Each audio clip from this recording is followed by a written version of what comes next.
नमस्कार. श्रवणीयच्या आजच्या भागात मी रश्मी चाफेकर तुम्हा सर्वांचं स्वागत करते.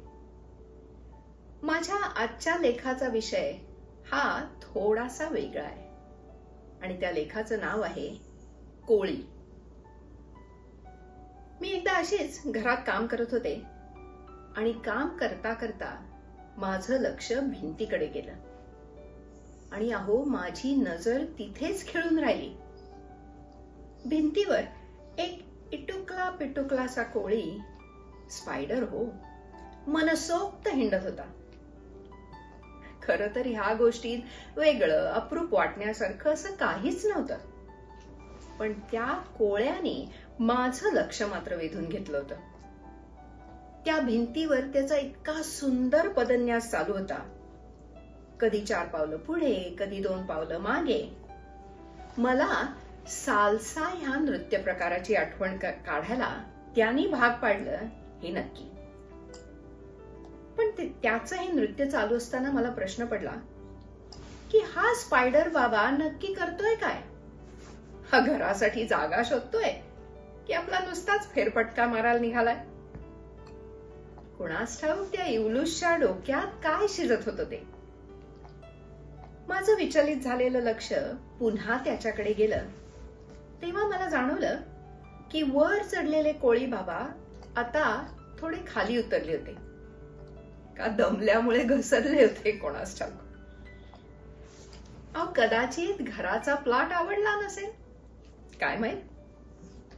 पण काही म्हणा, या कोळ्यांनी तयार केलेलं ते नाजूकसं जाळं किती सुंदर असतं नाही? अर्थात कधी कधी ते जळमट या सदरात मोडतं ही गोष्ट निराळी, पण त्या जाळ्यांची नजाकत काही औरच असते.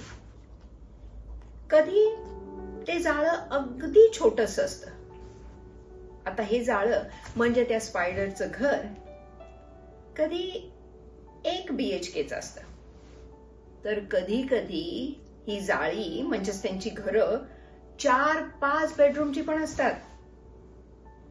पण त्यांची ही कामं, त्यातली कलाकुसर ही सुद्धा तेवढ्याच मेहनतीने केले असते, कारण नाजूकपणात कॉम्प्रोमाइज नाही.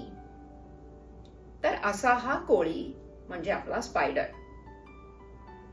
हा छोटासा जीव नेहमी छोटाच असेल असं मात्र नाही. हा कधी कधी तो प्रचंड मोठा काळा भिन्न असा अवतार पण घेतो. एक गोष्ट नक्की, जीव केवढाही असो, त्या जीवात इतरांना सळो की पळो करून सोडायची जी ताकद असते ना, ती काही वेगळीच असते.